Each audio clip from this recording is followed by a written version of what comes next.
Hello, my name is Fareed Babaki, and I'm here with a special guest, Mohammed Malik. Hi, great to be here. Today, we're going to focus on a very important provision of the Constitution, the First Amendment. The First Amendment states that Congress shall make no law respecting the establishment of religion or prohibiting the free exercise thereof, or abridging the freedom of speech, or of the press, or the right of the people peacefully to assemble, and to petition the government for a redress of grievances. Hang on there. That topic is way too broad.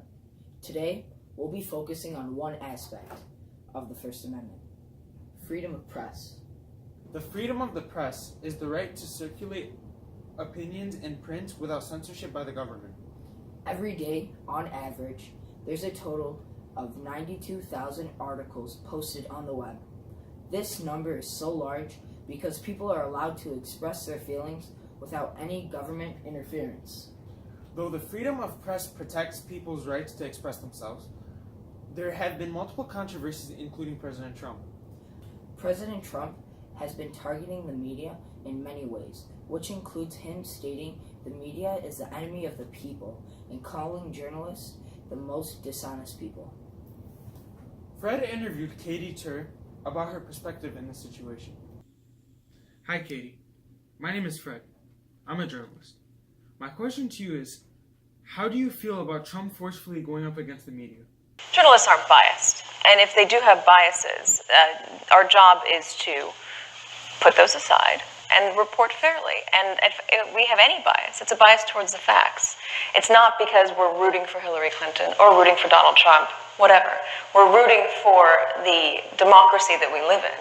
And that democracy, its foundation is a set of shared principles, but also a adherence to truth. Make no mistake, Donald Trump is not the first president or candidate or politician to not like the press. There's long-standing tensions between us and those in power.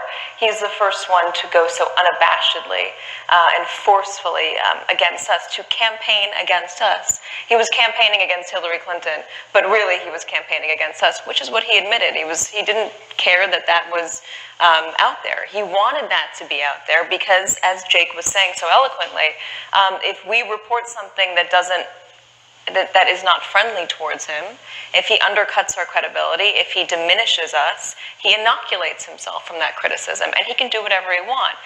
Thank you, Katie. Now back to headquarters. Thank you, Fred. Our next topic, under the freedom of press, will involve the problems with the current stories that are being falsely perpetrated. With over 92,000 articles that are posted each and every day, journalists are bound to make a mistake in either research or just purposely want to bring hate towards a certain topic, which causes information to be falsely distributed. This has been a situation which has brought up the question of whether we can stop the fake news without disobeying the Constitution. Steve has spoken to the chief editor of the Pioneer Press, Mike Schmidt, and has asked this exact question. Back to you. Thank you, Mike Schmidt, for being here today. I have a question to ask you. What do you think can be done to prevent the outbreak of fake news without disobeying the Constitution? Okay. Well, the answer to that question is pretty simple and pretty straightforward. In order to prevent quote-unquote fake news, really what that is bad journalism. That's really what you're getting at. Is it's inaccurate, it's not factual, there's going to be mistakes, it's going to be bias. You're going to have biases on one side or the other. In order to solve that,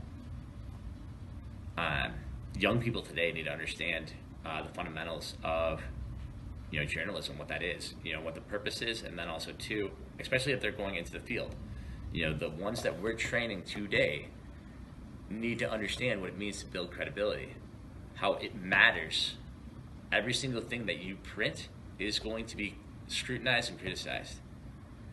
And so in order to combat false information from being printed, from losing credibility, as a publication, they need to know, the fundamentals in how to write. What is the purpose of journalism? The purpose of journalism is to inform. And it's to get that information out to the public.